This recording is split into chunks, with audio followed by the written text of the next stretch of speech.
ఉద్యోగ ఉపాధ్యాయ సంఘాలతో సీఎం భేటీ. డిఏలో 317 జీవో సవరణపై చర్చించే అవకాశం.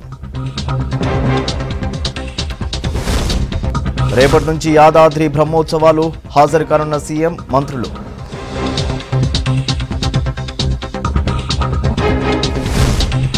మూడు నెలల్లో 31,000 ఉద్యోగాలు ఇచ్చామన్న మంత్రులు. 3 ఏళ్లలో ఎస్ఎల్బీసీ పూర్తి చేశామన్న కోమటిరెడ్డి. ఫోన్ ట్యాపింగ్ కేసులో ప్రణీత్ రావుపై కేసు బుక్. సహకరించిన వారిపైన నాన్ బెయిలబుల్ కేసులు. రాష్ట్ర వ్యాప్తంగా భగ్గుమంటున్న ఎండలు. మార్చి 2వ వారంలోనే 40 డిగ్రీలకు పైగా టెంపరేచర్లు.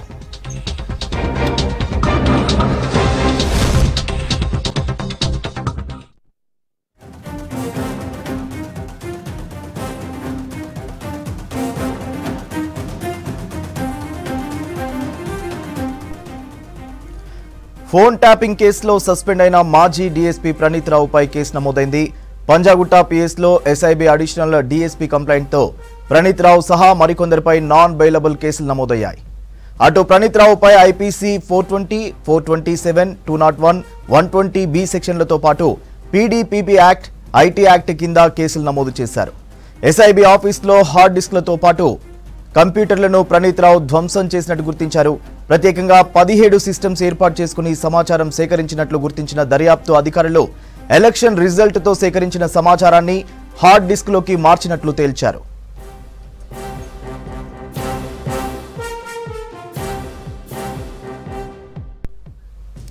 డీటెయిల్స్ ధనరాజ్ లైవ్ లో అందిస్తారు. ధనరాజ్, ప్రణీత్ రావుపై కేసుకు సంబంధించి అప్డేట్స్ ఏంటి? Thank you Surya. Phone tapping వ్యవహారంలో సస్పెండ్కు గురైనటువంటి మాజీ డీఎస్పీ ప్రణీత్ రావు పైన మొత్తానికి అధికారులు ఇటు చర్యలకు రంగం సిద్ధమైంది. మరోవైపున చూసినట్టయితే ఇప్పటికే పంజాగుట్ట పోలీస్ స్టేషన్లో చూసినట్టయితే ఎస్ఐబిలో అడిషనల్ డీసీపీ అయినటువంటి రమేష్ ఇచ్చినటువంటి ఫిర్యాదు మేరకు పలు సెక్షన్ల కింద కూడా కేసు నమోదు చేశారు. అయితే 409, 427, 120B, 201 సెక్షన్ల కింద కూడా మొత్తానికి కేసులు నమోదయ్యాయి. దానిపైన కూడా ఇక కస్టడీ తీసుకొని మరి విచారణ కూడా అధికారులు సిద్ధమయ్యారు. అయితే ఈ ఫోన్ ట్యాపింగ్ వ్యవహారం చూసినట్టయితే గత బీఆర్ఎస్ ప్రభుత్వంలో ప్రతిపక్షాలకు చెందినటువంటి ముఖ్య కీలక నేతలకు సంబంధించినటువంటి సమాచారం, వారి యొక్క కీలకమైనటువంటి ఫోన్ ట్యాపింగ్ చేసి వాళ్ళ యొక్క సంభాషణలు కావచ్చు, వారి యొక్క చాటింగ్ సంబంధించినటువంటి వివరాలన్నింటిని కూడా పూర్తిగా ట్యాపింగ్ చేసి దాన్ని అంతా కూడా హార్డ్ డిస్క్లో పూర్తిగా దాన్ని సేవ్ చేయడం జరిగింది. ఆ 42 హార్డ్ డిస్క్లో ఉన్నటువంటి సమాచారాన్ని అంతా కూడా అతను దొంగిలించి మరో హార్డ్ డిస్క్లోకి వేసుకొని ఆ తర్వాత అక్కడ ఉన్నటువంటి పలు కీలకమైనటువంటి డాక్యుమెంట్లను మ్యాక్సిమం చూసినట్టయితే 1600 పేజీలకు సంబంధించినటువంటి హార్డ్ డిస్క్లో ఉన్నటువంటి సమాచారం అంతా కూడా డిస్ట్రాయిడ్ చేయడం జరిగింది. అక్కడ ఉన్నటువంటి కాపీలను పూర్తిగా ధ్వంసం చేసి మొత్తం తగలబెట్టి ఎలాంటి ఆధారాలు లేకుండా ఐఎంఈకి సంబంధించినటువంటి నెంబర్లతో పాటుగాను కాల్ రికార్డర్కి సంబంధించినటువంటి అంటే సిడిఆర్ కాల్ రికార్డర్కి సంబంధించిన డీటెయిల్స్ ఏవైతే ఉంటాయో వాటికి అన్నిటిని కూడా పూర్తిగా ధ్వంసం చేసి ఈ లాగర్ రూమ్లో ఉన్నటువంటి పూర్తిగా అందులో సేవ్ చేసినటువంటి సమాచారం అంతా కూడా తగలబెట్టినటువంటి ఈ మాజీ డిఎస్పీ అయినటువంటి ప్రణీత్ రావు పైన పలు సెక్షన్ల కింద కేసులు కూడా కట్టడం జరిగింది. ఇందులో చూసినట్టయితే 409, 427 అదేవిధంగా 120B, 201 సంబంధించి చూసినట్టయితే అంటే ప్రభుత్వం సంబంధించినటువంటి సమాచారం కావచ్చు, ప్రభుత్వం చెందినటువంటి ఆస్తులన్నింటిని కూడా పూర్తిగా ధ్వంసం చేసినటువంటి కేసు. అదేవిధంగా ప్రభుత్వ అధికార హోదాలో ఉండి కూడా కుట్రకు పాల్పడడం.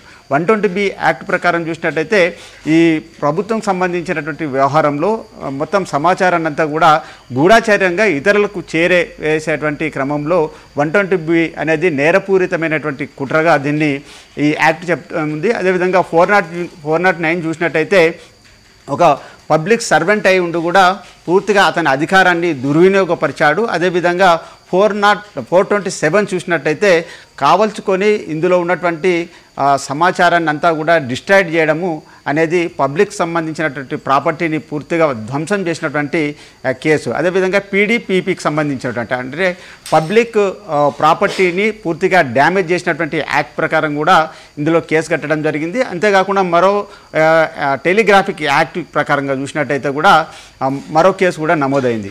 అంతేకాకుండా పండిత్ రావుకు ఎవరెవరు సహకరించారు, ఎవరు దీనికి పూర్తిగా కుట్రకు ప్రధాన సూత్రధారులు ఎవరు, పాత్రధారులు ఎవరనే విషయంపైన కూడా ఇప్పటికే పోలీసు అధికారులు పలు సెక్షన్ల కింద కూడా విచారణకు ఇక ఈ పండిత్ రావును కస్టడీ తీసుకొని విచారణ కొనసాగించనున్నారు. అందుకు మొత్తం 5 రకాల సెక్షన్లను కూడా ఇప్పటికే నమోదు చేశారు.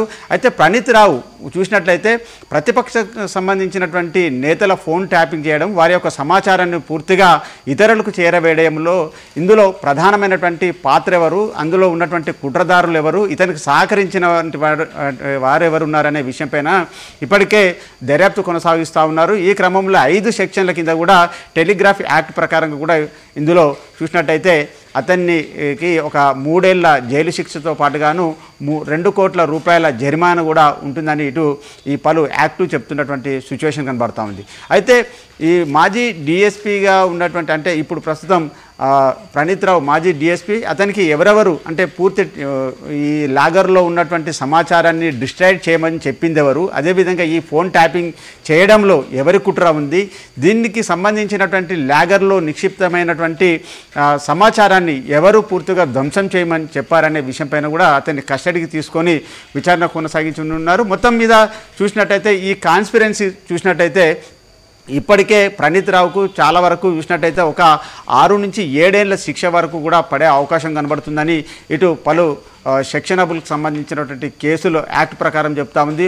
మరోవైపున చూసినట్టయితే ఇందులో సహకరించిన వారు, దీన్ని ఆదేశించిన వాళ్ళు అంటే ఫోన్ ట్యాపింగ్ సంబంధించిన వ్యవహారంలో ఎవరి ఆదేశాలకు మేరకు ఈ ఫోన్ ట్యాపింగ్ జరిగింది అనేది మాత్రం చాలా వరకు ఇదొక పెద్ద కుట్ర కేసు. అదేవిధంగా అంతేకాకుండా ఫోన్ ట్యాపింగ్ చేయడం అనేది కేంద్ర ప్రభుత్వ చట్టాలకు విరుద్ధంగా కూడా వ్యవహరించినటువంటి క్రమంలో చూసినట్టయితే కూడా చాలా వరకు ప్రణీత్ రావును కస్టడీ తీసుకొని విచారించినట్లయితే అప్పుడు బీఆర్ఎస్ ప్రభుత్వంలో ఉన్నటువంటి ఎవరు అంటే ఇందులో ఉన్నటువంటి పెద్ద తలకాయలు ఎవరున్నారు, అదేవిధంగా రాజకీయ నాయకులకు సంబంధించినటువంటి ప్రముఖుల యొక్క పురమాయింపు ఏ విధంగా ఉంది, ఎవరి ఆదేశాల మేరకు ఈ ఫోన్ ట్యాపింగ్ చేశారు, ప్రణీత్ రావుకు ఇందులో వ్యక్తిగతంగా ఆయనే ఏ సమాచారం మేరకు ఇందులో ఫోన్ ట్యాపింగ్కు పాల్పడ్డాడు, అదేవిధంగా మొత్తం ఎన్నికలకు సంబంధించినటువంటి ఫలితాలు రాగానే వెంటనే అక్కడ ఉన్నటువంటి ఈ ఏదైతే ఎస్ఐబిలో ఉన్నటువంటి మొత్తం నిక్షిప్తమైనటువంటి హార్డ్ డిస్కులను కావచ్చు, అదేవిధంగా అందులో ఉన్నటువంటి కీలకమైనటువంటి సమాచారాన్ని IME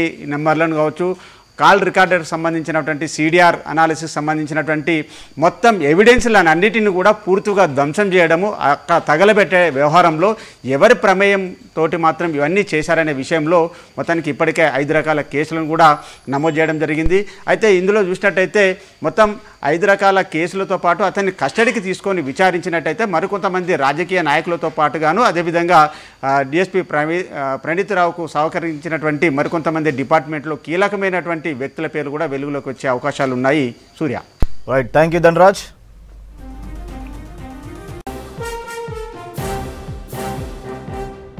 CM Revanth Reddy MCR హెచ్ఆర్డీలో ఉపాధ్యాయ ఉద్యోగ సంఘాల నేతలతో భేటీ అయ్యారు. డిఏ 317 జీవో సవరణపై ఉద్యోగ సంఘాల నేతలతో చర్చిస్తున్నారు. గత కొంతకాలంగా జీవో 317 రద్దు చేయాలని ఉద్యోగ సంఘాలు డిమాండ్ చేస్తున్నాయి. కానీ గత బీఆర్ఎస్ సర్కార్ ఉద్యోగుల డిమాండ్ పట్టించుకోలేదు. ప్రస్తుత సమావేశంలో మంత్రి శ్రీధర్ బాబు, కోదండరాం, టీచర్ ఎమ్మెల్సీలు, పలు సంఘాల నేతలు పాల్గొన్నారు. డీటెయిల్స్ షరీఫ్ అందిస్తారు. షరీఫ్, ఉద్యోగ సమస్యలపై సీఎం రివ్యూకు సంబంధించి అప్డేట్స్ ఏంటి? సూర్య, గత గంట నుంచి సీఎం రేవంత్ రెడ్డి అధ్యక్షతన దాంతోపాటు మంత్రులు శ్రీధర్ బాబు, కోదండరాం, ముఖ్యమంత్రి సలహాదారుగా ఉన్నటువంటి వేం నరేందర్ రెడ్డి అధ్యక్షతన ఉద్యోగ సంఘాలకు సంబంధించి ఇటు ఉపాధ్యాయ సంఘాలు, ఉద్యోగ సంఘాలు, తెలంగాణ వ్యాప్తంగా ఉన్నటువంటి సంఘాలు గుర్తింపు పొందినవి ఏవైతే ఉన్నాయో దాదాపు 50 నుంచి 60 వరకు కూడా వాళ్ళకు పిలుపు సీఎంఓ నుంచి వెళ్ళడం జరిగింది. ఇక్కడి ఎంసీహెచ్ఆర్డీలోనే ప్రస్తుతం సమావేశం భేటీ అయితే అవుతోంది. ప్రధానంగా గత బీఆర్ఎస్ ప్రభుత్వంలో ఉన్నటువంటి చాలా వరకు సమస్యలు ఉన్నాయి. ఇటు టీచర్స్ రిక్రూట్మెంట్లో కావచ్చు, ఉపాధ్యాయుల్లో కావచ్చు చాలా వరకు సమస్యలు ఉన్నాయి. 371 జీవో కావచ్చు, స్పౌస్ కేసెస్ కావచ్చు. మనం గతంలో చూసినాం ప్రగతి భవన్ గేట్ల వరకు కూడా వాళ్ళందరూ కూడా రావడం జరిగింది. సో దానిపైనే ఆ సమస్యలన్నింటినీ ప్రస్తుతానికైతే సీఎం రేవంత్కి ఈ భేటీలో భాగంగా తెలంగాణ రాష్ట్ర వ్యాప్తంగా ఉన్నటువంటి ప్రధాన సంఘాలు ఏవైతే ఉన్నాయో టీజీఓస్ కావచ్చు, టీఎన్జిఓస్ కావచ్చు, పిఆర్టీయూటీఎస్, ఎస్టీయూ, టీఎస్టీఎఫ్ దాదాపు 50 నుంచి 60కి పైగా ఉన్నటువంటి సంఘాలతో గత గంట నుంచి కూడా భేటీ అవుతుంది. సో మళ్ళీ బయటికి వచ్చిన తర్వాత భేటీలో పాల్గొన్నటువంటి వాళ్ళంతా కూడా బయటికి వచ్చిన తర్వాత ఈ భేటీకి సంబంధించి మాట్లాడతారా, ఏమైనటువంటి అష్యూరెన్స్ ఏమైనా ఇవ్వడం జరిగిందా, గత ప్రభుత్వంలో ఎదుర్కొన్నటువంటి ఏవైతే పెండింగ్ పిఆర్సీకి సంబంధించి కావచ్చు, అదేవిధంగా పిఆర్సీ చాలా వరకు కూడా పెండింగ్లో వస్తుంది. తర్వాత మెడికల్ బిల్లులకు సంబంధించి కూడా డిఏలకు సంబంధించి కూడా ప్రతిసారి ఉద్యోగ సంఘాలు ఎప్పుడైనా ధర్నాలు చేసినా బయటకు వచ్చి మాట్లాడినా కూడా ఈ అంశాలను ప్రధానంగా వాళ్ళు తీసుకుంటారు. ఒకసారి మనం మాట్లాడదాం. సెకండరీ టీచర్స్ ఫోరంకి సంబంధించి రాష్ట్ర కార్యదర్శి మనతో ఉన్నాడు. సో ప్రధానంగా సీఎంఓ నుంచి ఏమని పిలుపు వచ్చింది, ఏ అంశాలను ఈ భేటీలో భాగంగా ఉపాధ్యాయుల తరఫు నుంచి ఉంచే అవకాశం ఉంది? సార్ ఇది అందరికి నమస్తే సార్. ఉపాధ్యాయ సమస్యలు చాలా రకాలుగా ఉన్నాయి సార్. నేను సెకండరీ గ్రేడ్ టీచర్స్ ఫోరం రాష్ట్ర కార్యదర్శి సందీప్ కుమార్. ప్రధానంగా చాలామంది ఉపాధ్యాయులు ఆందోళన చెందుతున్న విషయం ఏంటంటే 4 డిఏలు పెండింగ్లో ఉన్నాయి. ఒకవేళ ఎలక్షన్ కూడా వచ్చే అవకాశం ఉంది, అంతలో ప్రకటించకపోతే వచ్చే పీఆర్సీలో ఎన్నో ఇబ్బందులు ఎదుర్కోవాల్సి వస్తుంది. గత ప్రభుత్వంలో ఎంతో నష్టపోయినాము, ఈ కాంగ్రెస్ ప్రభుత్వం వచ్చినాకన్నా మాకు కొంత న్యాయం జరుగుతుందని చెప్పి భయపడుతున్నారు. ఇంకా దాంతోపాటు 317 జీవో సంబంధించి కూడా చాలామంది ఆందోళన వ్యక్తం చేస్తారు. దాదాపు ప్రతి ఉపాధ్యాయ సంఘం కూడా ఈ అంశాలని పెట్టింది. ఇంకోటి అత్యంత ముఖ్యమైనది ఏంటంటే రేపు ఎల్లుండి అంటే దాదాపు 2 సంవత్సరాల ముందు రిటైర్ అయిపోయే ఉపాధ్యాయులకు కూడా ప్రమోషన్ కోసం టెట్ రాయాలనే నిబంధన చాలా బాధాకరం. ముందుకే ఎస్జిటీలకు అసలు 20 సంవత్సరాల నుంచి 30 సంవత్సరాల సీనియారిటీ ఉన్నప్పటికీ కూడా ఎలాంటి ప్రమోషన్ లేదు. అయినప్పటికీ కూడా వాళ్ళకు కూడా ఖచ్చితంగా టెట్ రాయాలి, టెట్ రాస్తేనే ప్రమోషన్ ఇస్తాం అని ఒక నిబంధన పెట్టడం చాలా దురదృష్టకరం. దీని మీద మన ముఖ్యమంత్రి రేవంత్ రెడ్డి గారు సీనియర్ ఉపాధ్యాయులు కనీసం సడలింపించి ప్రమోషన్ ఇస్తే బాగుంటుందని కోరుకుంటున్నాం. ఖచ్చితంగా అయితే ప్రతి ఒక్కరు కూడా ఆందోళన చెందుతున్నది ఏంటంటే త్వరలో ఎలక్షన్ నోటిఫికేషన్ రాబోతుంది. ఎలక్షన్ నోటిఫికేషన్ వచ్చిన తర్వాత పరిస్థితులన్నీ ఇంకా మళ్ళీ ఏం చెప్పుకునే అవకాశం ఉండదు. కాబట్టి ఈరోజు జరిగే భేటీలోనే మాకు మంచి నిర్ణయం వస్తుందని చెప్పి ఆశిస్తున్నాం. ఉపాధ్యాయులకు సంబంధించి ఏవైతే సమస్యలు మీరు ఇప్పుడు షేర్ చేసినారో అవి గత ప్రభుత్వంలో ఉన్నప్పుడు కూడా ఇవి పెండింగ్లోనే ఉన్నాయా, ఇవి ఏమైనా కొత్తవా? గత ప్రభుత్వంలో చాలా సమస్యలు ఉన్నాయి. కొంత ఈ ప్రభుత్వం వచ్చినాక కనీసం మనం సమస్యలు చెప్పుకునే అవకాశం దొరికింది. క్రమక్రమంగా కొంత ఉపశమనం మేమైతే ఊపిరి పీల్చుకుంటున్నాం. కనీసం ఉద్యోగ సంఘాలతో రేపు ఎల్లుండి 2 రోజులు అయినాకైనా కనీసం మా సమస్యలు తీరుతాయని. కానీ ఎలక్షన్ కూడా వచ్చే అవకాశం ఉంది. కాబట్టి ప్రముఖంగా ప్రతి ఒక్క ఉపాధ్యాయ సంఘం కూడా, ప్రతి సాధారణ ఉపాధ్యాయుడు కూడా ఆర్థికంగా చాలా నష్టపోయారు గత ప్రభుత్వంలో. కనీసం ఇప్పటికన్నా డిఏలు ఇస్తే కొంత బాగుంటుందని చెప్పి అన్ని సంఘాలు, అందరు సాధారణ ఉపాధ్యాయులు కూడా కోరుకుంటున్నారు. దయచేసి ముఖ్యమంత్రి రేవంత్ రెడ్డి గారికి ఒక విజ్ఞప్తి చేస్తున్నాము. సార్ దయచేసి ఈ 4 డిఏలల్లా కనీసం ఒక 2 డిఏలు ప్రకటించైనా సరే మాకు మంచి పిఆర్సీ ఇవ్వగలరని చెప్పి విజ్ఞప్తి చేస్తున్నాం. ప్రధానంగా వచ్చినటువంటి సంఘాలు 50 నుంచి ఇందాక మనం చెప్పుకున్న దాని ప్రకారం 50 నుంచి 60 సంఘాలు ఏవైతే వచ్చినాయో ఈ భేటీ కంటే ముందే వాళ్ళు మీడియాతో కూడా మాట్లాడడం జరిగింది. గత బీఆర్ఎస్ ప్రభుత్వంలో చాలాసార్లు వినతి పత్రాలు ఇవ్వడం జరిగింది. స్పౌస్ కేసెస్కి సంబంధించి కావచ్చు, స్థానికత కోల్పోతున్నాం అనేటువంటి విషయం కావచ్చు, భార్య ఒక దగ్గర ఉద్యోగం చేస్తే భర్త పిల్లలు ఒక దగ్గర ఉద్యోగం చేసుకోవడం, ఆ ఉద్యోగంకే పూర్తి టైం అంతా కూడా అటే వెళ్తుంది. అదే టైంని మేము అక్కడ వెచ్చించాల్సి వస్తుంది. దానివల్ల చాలా వరకు మానసికంగా కూడా మేము ఇబ్బంది పడుతున్నాం అనేటువంటి విషయాల్ని చాలా వరకు ప్రభుత్వం దృష్టికి తీసుకుపోయినా కూడా ఇప్పటివరకు కూడా ఒక సొల్యూషన్ అనేది, స్పెసిఫిక్గా సొల్యూషన్ అనేది ఇప్పటివరకు కూడా మాకు లభించలేదు. కాబట్టి ఇప్పుడు నేరుగా రేవంత్ సర్కారే మమ్మల్ని ఆహ్వానించింది, సీఎంఓ నుంచి అధికారికంగా పిలుపు వచ్చింది. ఆ పిలుపు మేరకు మేమందరం కూడా వస్తున్నాం. ఒక రకంగా చెప్పాలంటే ఈ భేటీని ఎంప్లాయీస్ ఫ్రెండ్లీ సీఎంగా ప్రస్తుతం మమ్మల్ని పిలిచారనే మేము భావిస్తున్నాం అనేటువంటి అభిప్రాయాన్ని భేటీకి లోపలికి వెళ్తున్నటువంటి సందర్భంలో వాళ్ళంతా కూడా మాట్లాడినటువంటి మాట. మరి భేటీ కంప్లీట్ అయిపోయిన తర్వాత వాళ్ళందరూ కూడా బయటకు వచ్చి మాట్లాడతారా, ఈ సంఘాలకు సంబంధించి ఏమైనా మాట్లాడతారా లేదా చూడాలి. సో పూర్తి స్థాయిలో కూడా చాలా రోజుల నుంచి కూడా వీళ్ళు వెయిట్ చేస్తున్నారు. సో చెప్పండి, మీరు ఎక్కడి నుంచి వచ్చారు? నమస్కారం అండి అందరికీ. మేము మల్టీ జోన్ 2 ఆస్పిరెంట్స్ తరఫున వచ్చామండి. యాక్చువల్గా గత ప్రభుత్వం 2015లో మాకు స్కూల్ అసిస్టెంట్ నుంచి జిహెచ్ఎంగా ప్రమోషన్లు ఇచ్చిన తర్వాత 8 సంవత్సరాల తర్వాత ఎట్టకేలకు జీవో విడుదల చేశారు, బదిలీలు ప్రమోషన్లని. ఆ ప్రక్రియ సాగుతుందనగా కోర్టు కేసు వచ్చిందని స్టే ఇచ్చారు. ఆ స్టే వేకేట్ చేయడానికి గత 6 నెలలుగా మేము ప్రయత్నం చేస్తున్నామండి. అయితే ఇందులో ఏంటంటే రిటైర్మెంట్ దగ్గరున్న వాళ్ళు దాదాపు 60 మంది ఉన్నారు. వాళ్ళ కోసం మేము ఎంత ప్రయత్నం చేసి స్టే వెకేట్ చేయడానికి చాలా ప్రయత్నం చేసినప్పటికీ గవర్నమెంట్ నుంచి ఎలాంటి చేయూత లేకపోవడం వలన, అంటే లిస్టులో అవి ఇవి చేంజెస్ ఉండడం వలన కోర్టు తరఫు నుంచి వెళ్ళి ఆలస్యమైంది. అయితే గవర్నమెంట్ తలుచుకుంటే రాత్రికి రాత్రి స్టే వెకేట్ చేసి ఈ రిటైర్మెంట్ అయిన వాళ్ళకు న్యాయం చేయొచ్చండి. అయితే ఒక్క నిమిషం అండి. అయితే ప్రస్తుతానికైతే మరి కాసేపట్లో భేటీ ముగిసిన తర్వాత వాళ్ళు బయటకు వచ్చి మాట్లాడే అవకాశం అయితే మనకు కనిపిస్తోంది. Over to studio Surya. Right, thank you Sharif.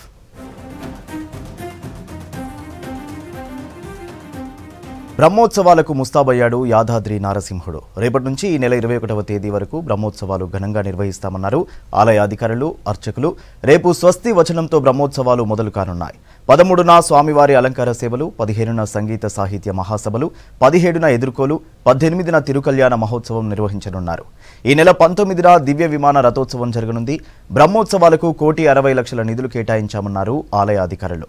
రేపు యాదాద్రి వెళ్లి బ్రహ్మోత్సవాల తొలి రోజు నారసింహుడిని దర్శించుకోనున్నారు సీఎం రేవంత్ రెడ్డి. సిద్దిపేట జిల్లా కొమరవెల్లి మల్లికార్జున స్వామి ఆలయం భక్తులతో కిటకిటలాడుతోంది.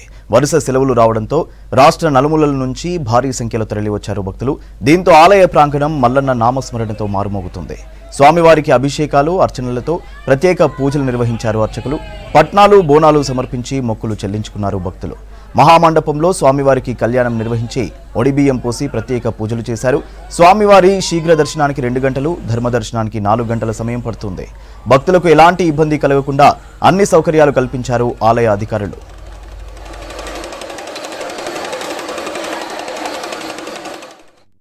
ఇవి bulletin updates. Keep watching V6 news.